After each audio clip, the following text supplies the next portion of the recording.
Hello, everyone. Happy Tuesday. It is me, Leo Brown, and I wanted to come on here and do a story time for y'all. I haven't done one in a minute. It's been a minute since I've done a story time, so I wanted to do one. So, before I get started, make sure you like, make sure you comment, and most of all, make sure you subscribe. And the reason why I say I want you guys to like my stuff is because it helps us grow. It lets Miss YouTube know that you like what I'm doing and it actually helps with the algorithm. So please, please, please, please do that. And most of all, subscribe, become a sugar bear.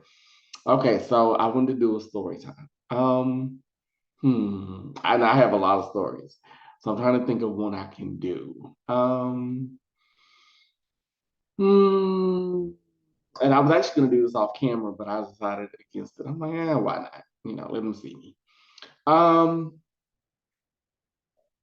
so I think I'm gonna talk about, yes, I'm gonna talk about I'm going to talk about losing, hmm, breaking my cherry, part one. That's the title of this. So breaking my cherry, part one. Okay, so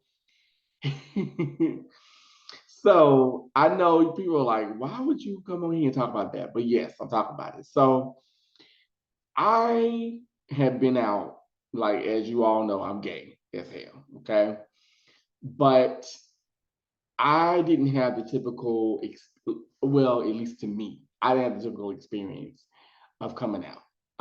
I came out. If you go and watch my It Gets Better video, and I talk about my coming out story, yeah, I came out in a very non-traditional way. I didn't sit down with my mother and be like, "Mom, I'm gay." You know, that didn't happen. So how I lost how I broke my cherry was kind of in the same vein. So I am around, I'm 20 years old at the time. And I was very, believe it or not, I was very, very prudish and very judgmental when it came to sex. And that's because growing up in a conservative, Southern, Black, if y'all know anything about Black Southern Sunny, and just that conservativeness, um, growing up in that's what I grew up in. My mother was, I wouldn't say she was a religious person per se, but like eventually she would try to take us to church, my sister and I. And when we moved to, because I lived in St. Louis for 18 years, and when we moved to St. Louis, one of the first things that she did was she was like, "You guys need to get baptized." So she got us baptized. She got us baptized at an apostolic church. And if you know the church that I'm speaking of, let me know in the comments. So anyway, that's beside the point. So at this time, I had met my best friend and soon to be roommate. And we would go out to this youth group every week. And it was called Growing American Youth. And yeah, acronym spells gay. And we would go every week. And afterwards, we would go to a coffee shop called Mocha Bees. Mocha Bees was basically like a hangout for, because we weren't 21, we couldn't drink. So we would go to Mocha Bees. And this was also during the coffee era. This was early 2000, I think. Like late 1999, early 2000. Okay. In the 99, 2000. So we would go and we would have, eat and, gossip and flirt and do all the things that teenagers do. So at this time, I had met who I thought was a friend, a person by the name of Patrick. I'm gonna call him Patrick. I'm not gonna say his real name, but a person by the name of Patrick. And Patrick, in the beginning, I didn't like Patrick. I'll say that because I really didn't. I was like, I don't like him. And he ended up liking my friend. He ended up liking my roommate, or soon to be roommate, my best friend, soon to be roommate. That's a whole nother baby. Yeah. Anyway, so he ended up liking him, and I got jealous. This is how insecure, because that's another thing too at the time. I was very insecure Because even though I was older, because my best friend at the time, he was 16 and I was 20. But even though I was older, I didn't act older, if that makes any sense, because I was very sheltered. I was very secluded from what we would call the real world. Like my mother really didn't allow me to go out and really socialize with people. So I really was very like, it was just me, my sister, and myself, and my mom. So it was very much kind of a very sheltered existence. And I didn't really know a lot about the world. I was not very street smart. My best friend at the time was. He was very like he learned it. And all of our mutual friends that we had at the time, they were all like doing anything at 13 and 14, just fucking and stuff. And I'm like, and I'm sitting here like,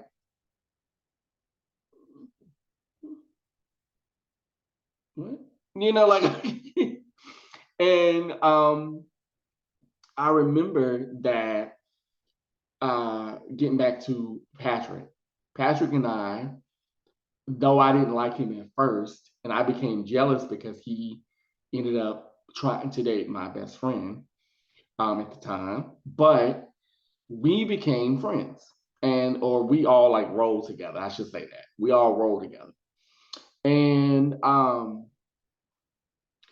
I can remember like all of us, we would all come together. It was me, my best friend, him, a whole bunch of other people. And we'd all come together and sit around the table at Mocha and talk about sex.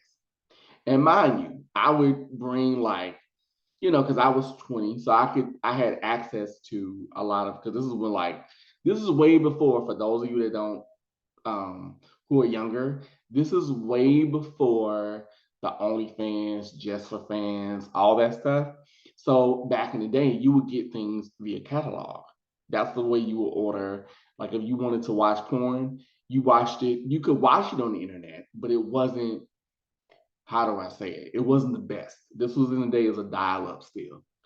And dial-up and I think broadband, I think was when like broadband was coming onto the scene. But this was those days.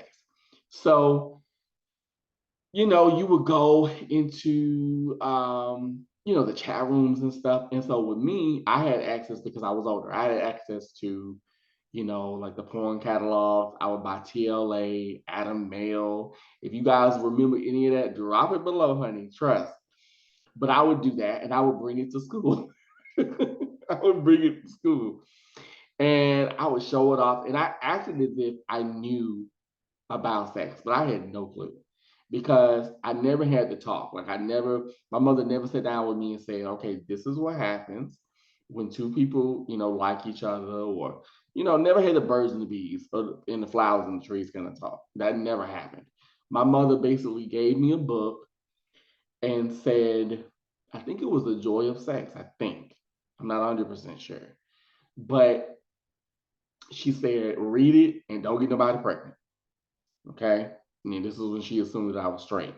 So, so fast forward. So Patrick and I are, hanging out, doing our thing. And one day, Patrick calls me and he's like, hey, let's go to Brooklyn. Now, this is my naive ass, okay? I'm thinking in my head, Brooklyn, New York. Like literally, this is how like when I tell you I was naive as shit, I was naive as shit. I'm sorry, I'm just in my life. Um, and so he was like, let's go to Brooklyn. And I'm thinking Brooklyn, New York. I'm like, oh my God, Brooklyn, New York. And so I'm like, Brooklyn, why are we going to Brooklyn? This because I think he had called me around like 10 o'clock at night. And I was like, okay, and so I get up, get dressed, and he comes to pick me up. And we're not going to Brooklyn, New York, of course. We're going to Brooklyn, Illinois. Now, Brooklyn, Illinois is a small, if you know anything about the St. Louis area, St. Louis is comprised of three parts.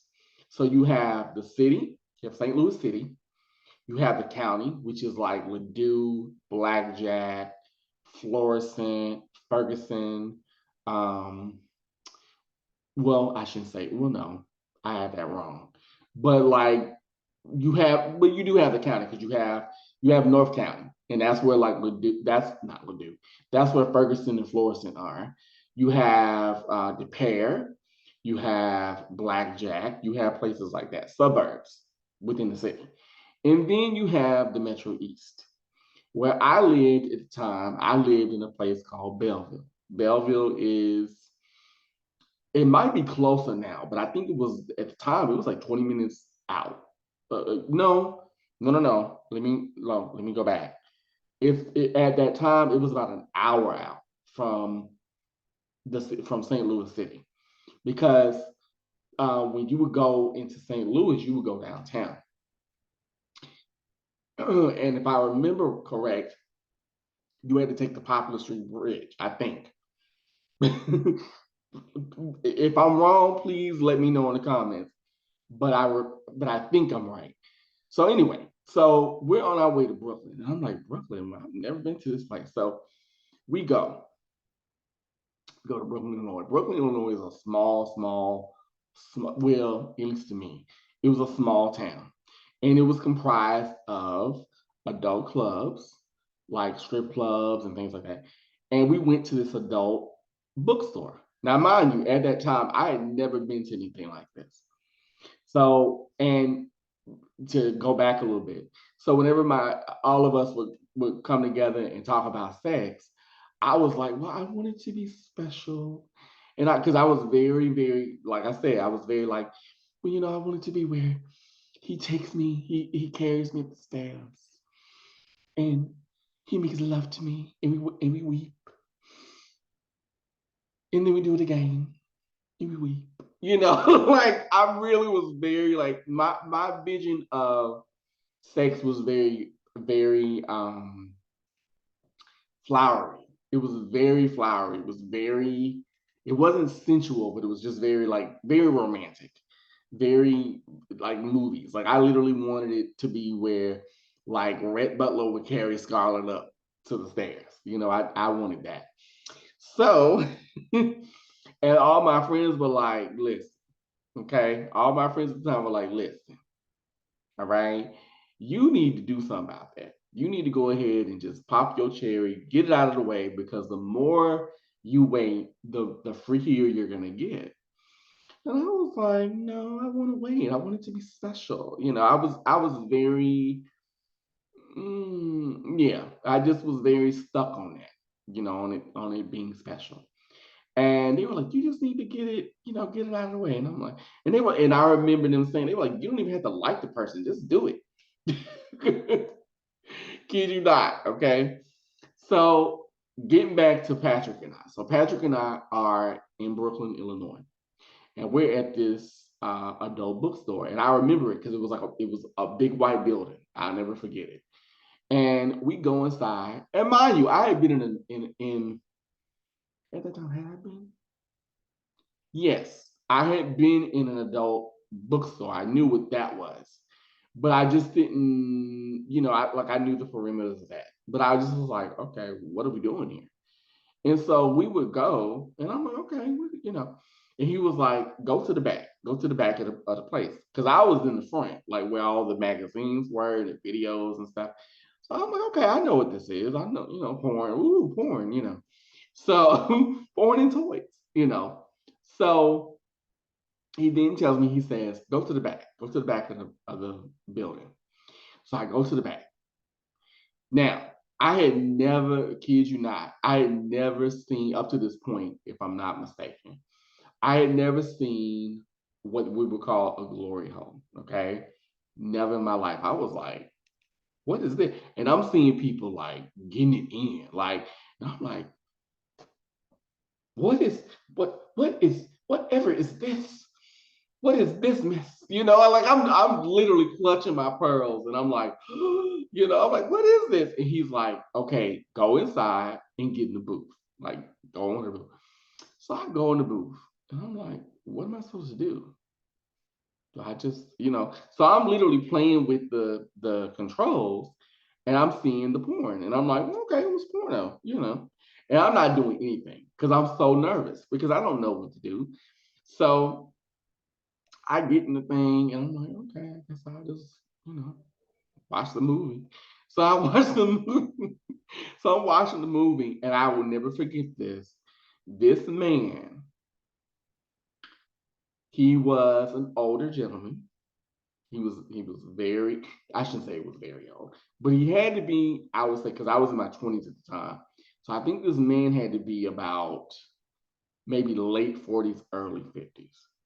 And I never forget it because if you guys know about glory holes and don't act like you don't, okay? Don't do that. We don't judge over here. We all grown, okay? So in glory holes, you can see the other side. You can see what people are doing. So I look because I'm nosy like that, and I'm like, okay, what is that? So I look, and this man literally he came in. He was dressed in a very business casual kind of dress, and he literally took off like every article of clothing he had.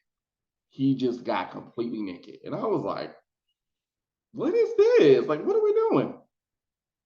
Okay, so I'm like, oh my God, I'm in this den of iniquity. Oh my God. Oh the Lord. I need the Lord. Oh my God. I'm panicking because I'm like, I don't know what to do. Oh my God. I'm like, I'm a whore. And I'm like, oh my God. And I'm just like, okay, remain cool, remain calm, just watch the video, don't trip. And so the man literally like he does his thing, he's watching the video, and I'll never forget it because it was an all black video. And he's watching the video, right? And all of a sudden, I see a little pink dangalang in the little hole. And I'm like, am I supposed to do something? And I'm just going to be very frank. Listen.